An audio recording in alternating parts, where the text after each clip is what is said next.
di meja juga kali ini. Baik, ya, baik ya, terima kasih. Assalamualaikum warahmatullahi wabarakatuh. Selamat siang, salam sejahtera buat kita semua. Alhamdulillah hari ini teman-teman media kumpul. Terima kasih sudah hadir di ruangan yang membanggakan buat kita semua di DPP PAN, DPP ya, DPP PAN. Dan alhamdulillah hari ini saya ditemani oleh orang-orang yang juga menyenangkan. Yang pertama Mbak Putri Hasan ya. Ini Mbak Putri salah satu yang memimpin Puan pusat dan juga Puan sebagai wakil Puan ya, Puan pusat, dan juga calon legislatif dari Lampung. Lampung berapa Mbak? Lampung 1. Dan sebelah kanan saya ini 11-12 dengan Eko Patrio ya. Cuma beda di muka, di wajah, di mata, di hidung dan sebagainya ya. Dan alhamdulillah ya, kami Partai Amanat Nasional adalah partai yang sangat terbuka dan kita lintas gaul ya. Anak milenial, udah milenial terkenal pula ya, yaitu Fer. Nah, kenapa sebenarnya sejarahnya banyak, biar nanti Ferol yang cerita dan juga Mbak Putri kenapa juga ada di sini. Ini ada korelasinya, ada hubungannya karena PAN itu memang kalau buat saya secara pribadi sangat-sangat mensupport, mendukung apa yang dilakukan oleh kader-kadernya.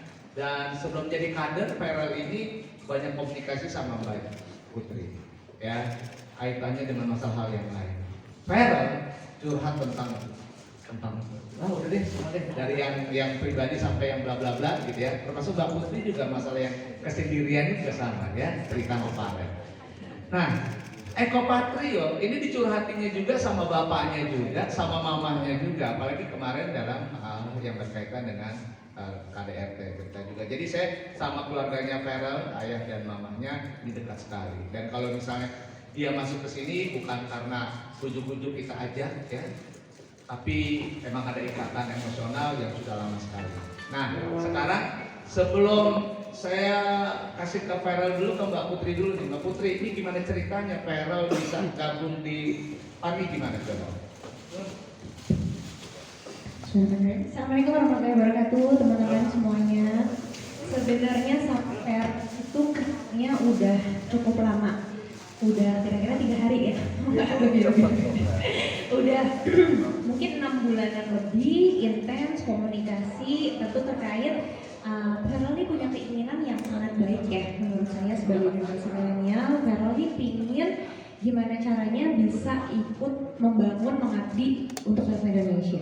Apalagi Ferol dan saya juga paham kalau nanti 2024 itu generasi milenial itu kan hampir 50 atau 60%. Populasi 60% Mas Eko, jadi jumlah yang nggak sedikit gitu. Makanya kita sering discuss, ternyata Ferol itu juga punya interest, keinginan untuk masuk ke politik. Jadi nggak ada juga misalnya kami dari PAN yang meminta atau Ferol nyangat di sini, di sana, nggak seperti itu. Tapi memang dari mulai diskusi-diskusi yang cukup intens, kira-kira keinginannya dia apa. Selain itu juga memang tadi Mas Eko udah sampaikan, saya dan Om Ivan, panggilnya dari keluarga Ferol juga lumayan dekat, kami sering komunikasi. Jadi tentu kami dari PAN sangat welcome dan senang sekali Ferol sebagai perwakilan dari generasi milenial bisa ikut serta untuk politik praktis. Mungkin begitu Mas Eko. Terima kasih Mbak Putri. Dan saya surprise banget sama Ferol. Ferol tuh artinya ketertarikan sama politik tinggi. Dan yang kedua adalah apalagi kasus kejadian kemarin Mama ya, dia benar-benar bertanya sama saya, bertanya dengan Mbak Putri dan teman-teman yang lainnya berkaitan dengan kekerasan dalam rumah tangga, sikapnya bagaimana dan sebagainya. Bagaimana berkaitan dengan mama dan juga nikahnya harus bagaimana dan sebagainya, dia cerita sekali ya. Dan buat saya dia akan memperjuangkan hal seperti itu, padahal dia cowok ya, milenial, tapi interest banget dengan kekerasan dalam rumah tangga ya. Karena kejadiannya bukan orang lain tapi dengan mamanya sendiri. Jadi buat saya mengapresiasi kaitan dengan itu. Nah sekarang Feral boleh cerita Feral ya. Diambil mic-nya saya. Ya, oke. Cerita. Ya, silakan. Assalamualaikum warahmatullahi wabarakatuh. Selamat siang semuanya. Pasti kalian semua banyak pertanyaan ke aku kan? Bener nggak? Ya gitu deh. Mau nunggu jawabannya sekarang apa nanti aja? Mau sekarang aja? Ya udah deh. Kalian mau nanya apa? Silahkan aku jawab. Jomblo ya? Itu yang nanya adik aku sendiri, keterlaluan ya di situ ya adik. Alasan sendiri gabung ke partai politik seperti apa tuh?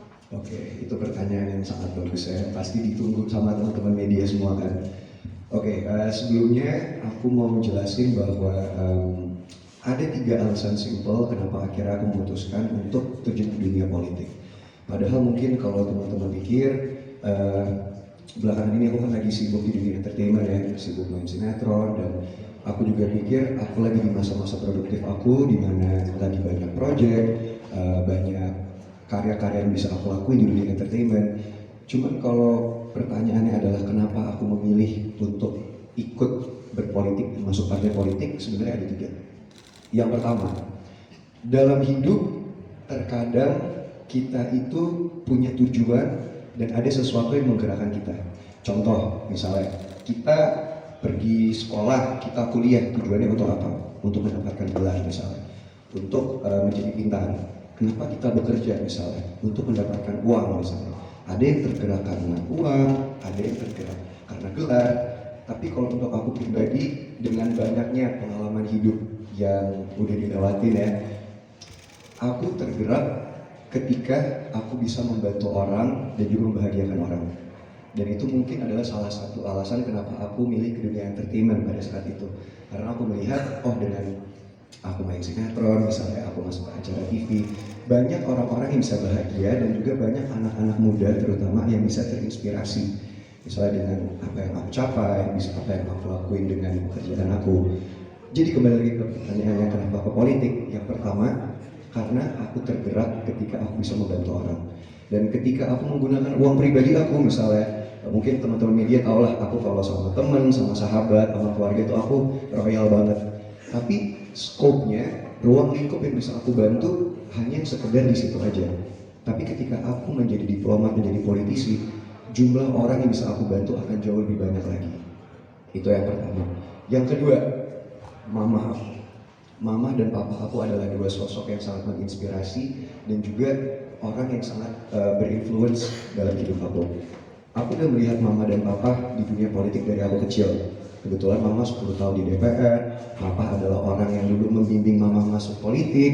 Jadi dari kecil tuh aku udah melihat mama kampanye, mama turun ketemu sama konstituen-konstituen, mama bisa membantu banyak orang, dan di situ ada kebahagiaan tersendiri yang aku lihat bahwa ketika kita bisa berguna dan bermanfaat buat banyak orang, itu ada satu kepuasan dan kebahagiaan tersendiri yang harganya itu tak ternilai gitu.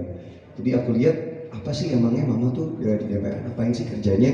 Kan fungsi DPR ada 3 ya, legislasi, anggaran, sama pengawasan. Tapi yang paling penting yang benar-benar ngena di hati aku ketika mama turun ketemu orang adalah tugas DPR adalah untuk menyerap dan juga menjadi kepanjangan tangan, menjadi jembatan buat aspirasi-aspirasi masyarakat.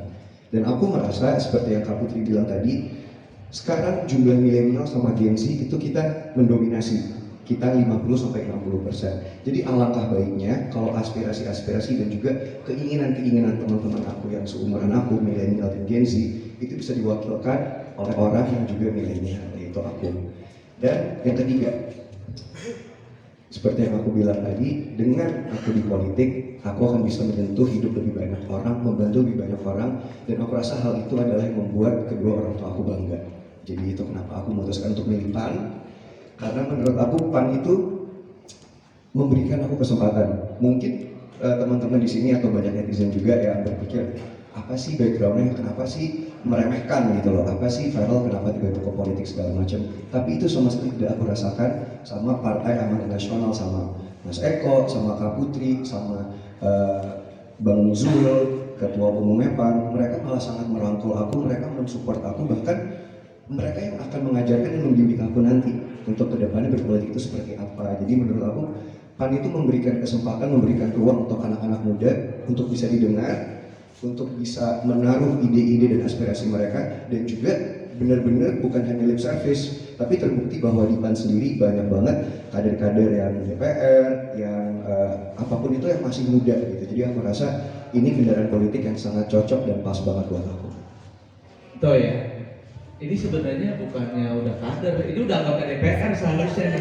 Jawabannya itu pertanyaan yang sangat bagus ya. Yang pertama, betul bahwa insya Allah aku akan ikut pemilihan legislatif di tahun 2024 nanti, dan kebetulan Mama juga akan mencalonkan lagi. Untuk Mama ini adalah periode ketiga, untuk aku ini adalah pengalaman pertama.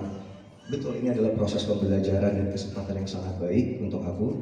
Dan kembali lagi dengan pertanyaan yang kedua, kalau ditanya misalnya program-program apa yang kira-kira bisa aku usulkan, tentu fokus aku akan fokus ke milenial, ke Gen Z, dan juga ke ibu-ibu dan juga semua keluarga yang ada di Indonesia. Karena selain anak-anak muda dan juga milenial, aku seperti yang Om Eko bilang tadi, ingin fokus ke masalah domestic violence alias KDRT, dan jangan disalahartikan yang KDRT itu artinya sangat luas, bisa terhadap anak-anak, bisa terhadap sosok ayah, sosok ibu, kakek, nenek. Dan menurut aku sebagai anak yang datang dari keluarga broken home itu banyak sekali, dan juga teman-teman aku yang mengalami hal yang sama, itu banyak banget sebenarnya kejadian-kejadian domestic violence yang mereka itu tidak berani untuk mengungkapkan atau untuk berbicara apa yang mereka alami, karena satu, bisa menjadi itu adalah aib, dua, hal yang memalukan untuk mereka, atau seperti yang aku lihat pada kejadian mamaku, itu adalah hal yang sangat traumatizing, yang bisa membuat orang trauma gitu. Jadi menurut aku banyak orang yang mengentengkan KDRT itu sendiri, dan juga jadi untuk program-program aku nanti, insya Allah kalau aku diberikan kepercayaan sama masyarakat, hal-hal seperti itu yang akan aku perjuangkan, dan juga kesejahteraan milenial dan anak-anak muda, supaya kita semua bisa sukses di usia muda dan diberikan kesempatan yang sama seperti orang-orang lain yang udah lebih dewasa atau berpengalaman. Katakan, artinya kesimpulannya bahwa keluarga Farel ini demokratis banget. Mamahnya di partai mana, anaknya di partai mana, sangat-sangat terbuka dan sangat welcome. Dan saya lihat, jawabannya ya udah. Ini malah kalau bisa, ini udah periode kedua berarti jawaban. Setelah dia jawab periode kedua ya. Saya mau nambahin juga sedikit. Jadi dari hasil saya sering ngobrol dengan Farel ini juga ternyata interest banget dengan isu-isu pemuda dan olahraga. Farel kan suka olahraga juga. Jadi saya kira selain isu-isu yang tadi banyak banget yang bisa dilakuin. Dia juga sebenarnya udah tahu katanya komisi 10 pemuda olahraga. Jadi Farel ini udah punya tujuan, bukan mungkin sekedar ujuk-ujuk tahun politik atau gimana ya. Justru menurut saya pribadi di tengah karirnya dia yang sekarang lagi peak, usianya juga yang lagi pas gitu ya, karirnya lagi baik, justru dia memutuskan untuk masuk ke politik. Ini sebuah pengorbanan, pengabdian, dan mudah-mudahan kita dari PAN pasti akan support terus buat Farel. Gitu. Ya, siap. Ada lagi yang mau tanya? Farel sudah sukses di dunia entertain dan menjadi seorang dunia yang sukses bisa dibilang. Ketika mengambil kesempatan untuk jadi seorang berpolitik sendiri, sudah siap belum sih dengan segala konsekuensinya, dengan namamu kan lagi besar-besarnya gitu ya, dengan lo juga punya bayaran syuting yang mahal gitu ya kan, itu nggak sayang lo meninggalkan kami, dan seiring berjalan dengan politik dan karir entertain. Dan Mas Eko sendiri ada sanksi nggak sih setiap anggota DPR itu, anggota politik itu ketika melakukan kesalahan mereka seperti apa dari pihak partai politik itu? Oke, kakak ini aku sering ketemu kayaknya ini. Benar. Itu pertanyaan yang bagus. Mohon maaf udah lama jomblo nih, jadi harus. Nggak, itu pertanyaan yang bagus sih Kak. Jujur, ini adalah salah satu crossroad ya, persimpangan hidup yang aku hadapin lagi, yang menurut aku agak-agak berat gitu. Dan ini aku udah mikirin ini cukup lama, udah sekitar setahun 2 tahun kebelakangan. Aku discuss sama papa kebetulan, Pak gimana Pak? Kayaknya kan di entertainment yang seperti kakak bilang, aku lagi menikmati banget, alhamdulillah lagi banyak pekerjaan juga gitu. Jadi untuk meninggalkan dunia entertainment dan keartisan tuh cukup berat buat aku. Tapi kembali lagi, aku banyak sharing sama orang-orang terdekat aku banyak merefleksikan hidup ini gitu. Sebenarnya apa sih tujuan hidup aku ini? Setelah aku main sinetron, aku bisa beli rumah, bisa beli mobil, terus berikutnya apa? Apa langkah selanjutnya ketika misalnya aku udah ada sinetron yang sukses, udah ada iklan, terus apa lagi setelah itu gitu. Dan akhirnya aku sadar bahwa ini mungkin kedengarannya agak-agak cheesy ya, tapi ini yang aku rasain dan ini benar-benar jujur. Menurut aku esensi hidup itu tuh bukan hanya tentang uang, bukan hanya tentang popularitas, bukan hanya tentang harta. Tapi bagi aku yang aku lihat dari papa, yang aku belajar dari papa aku adalah kita hidup itu sebagaimana kita bisa berguna dan bermanfaat buat banyak orang. Jadi aku rasa dengan aku masuk ke dunia politik, seperti yang aku bilang tadi, aku insya Allah akan bisa membantu dan juga menolong lebih banyak orang lagi ketimbang aku menjadi artis. Meskipun jujur berat meninggalkan dunia keartisan yang misalnya biasanya bebas, bisa jalan-jalan, bisa traveling, orang nggak ngejudge. Nah ini harus aku tinggalin semua dan mulai dari nol lagi, pembelajaran baru lagi buat aku. Cuman aku rasa itu penting keluar dari comfort zone untuk mencoba hal yang baru, untuk diri kita bisa berkembang dan menjadi lebih baik lagi itu hal yang penting. Itu makanya aku memutuskan untuk terjun ke dunia politik. Oke, Farel, sabar ya.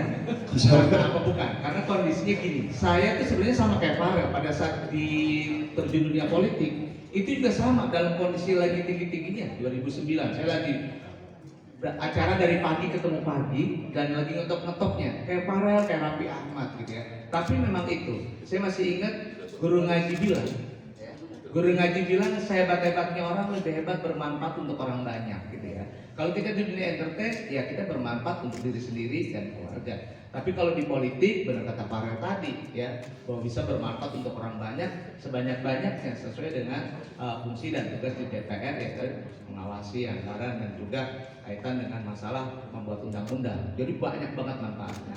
Lalu kedua, sanksinya ada nggak ya kalau jadi anggota dewan salah ngomong? Gini, jadi anggota dewan itu kan memang asal dari kata parlemen, parle, bicara. Jadi bicara aja, ya bicara, menyebatani keinginan masyarakat, aspirasi masyarakat dan sebagainya. Itu satu. Terus kedua, kita malah nggak ada tuh sanksi kayak semacam Farel begini, harus bagaimana dan sebagainya. Justru kita akan support. Karena jarang sekali anak milenial ya seusianya Farel seperti ini mau melek politik, mau tahu politik dan mau terjun ke politik. Itu kita support banget, kita dukung banget sampai kita racunin ketum udah tuh ajak Farel ya, kita support, kita dukung ya, sampai anaknya ketum oke, welcome gitu ya, sampai wakil ketua umum juga Mas Pipa Yoga support dan bantu. Nanti Mas Pipa Yoga tolong penambahan juga ya, memberikan apa namanya petuah buat kita nih yang muda-muda ya. Beda sebelah ya, 1 tahun 2 tahun. Seperti kayak gitu. Oke, Mas Bas, singkat padat ya, coba tambahan ya. Oke, bagaimana nyikapin Farel, anak muda milenial tiba-tiba terjun ke dunia politik? Om Eko ada tahu itu dari Pasha Ungu Baru. Ya, nanti pasien nelfon juga. Oke. PAN itu Partai Artis Nasional atau Mas Eko. Jadi PAN itu terbuka, menghargai nilai kemanusiaan dan kemajemukan, bersifat terbuka buat semuanya, tidak terbatas agama, suku, keyakinan. Jadi Partai Amanat Nasional sesuai dengan platformnya sejak didirikan tahun 98 sampai sekarang 2023 tidak berubah sebagai partai yang terbuka, yang inklusif, menghargai nilai kemanusiaan dan kemajemukan. Farel ini adalah contoh dari kaum Gen Z yang punya kesadaran politik tinggi, sudah melampaui batas materi, dan dia mendharma baktikan untuk perjuangan di wilayah politik dengan menjadikan Partai Amanat Nasional sebagai alat perjuangan politik. Kami mengucapkan selamat datang kepada Mas Farel dan terima kasih bahwa Farel adalah sosok pemuda yang akan memberikan inspirasi terhadap wilayah perjuangan politik di Indonesia. Nanti akan bertarung menjadi caleg dan kita doakan nanti terpilih dan akan mampu memberikan kontribusi terhadap bangsa dan negara. PAN menerima seluruh caleg dari profesi manapun, apakah itu dari intelektual, akademisi, kampus, kemudian profesi itu juga termasuk atlet, artis, dan lain sebagainya. Jadi ini bagian terpenting dari Partai Amanat Nasional untuk menghadirkan calon-calon legislatif yang hadir dan akan berjuang untuk memberikan yang terbaik buat masyarakat, bangsa, dan negara. Jadi PAN itu memang kami ada, kalau perempuan itu Puan, Perempuan Amanat Nasional, untuk barisan mudanya ada juga BM PAN, ketuanya Pasha Ungu. Kemarin kita sudah diskus juga sama Mas Eko sama Mas Yoga dengan Ketum. Sepertinya Feral ini cocok sekali kalau kita nanti tempatkan di millennials. Jadi mudah-mudahan teman-teman dalam waktu dekat ada kabar baik lagi. Nanti mungkin kita siapkan Feral untuk menjadi ketua millennials PAN se-Indonesia. Milenial sudah ada, tapi memang kita sekarang sedang proses pembentukan karena itu tidak mudah ya, kan jaringannya seluruh Indonesia dari tingkat kota, kabupaten, provinsi. Itu nanti mungkin dengan hadirnya Feral, teman-teman milenial akan lebih semangat, lebih juga termotivasi untuk nanti bisa memberikan kegiatan yang bermanfaat untuk masyarakat desa.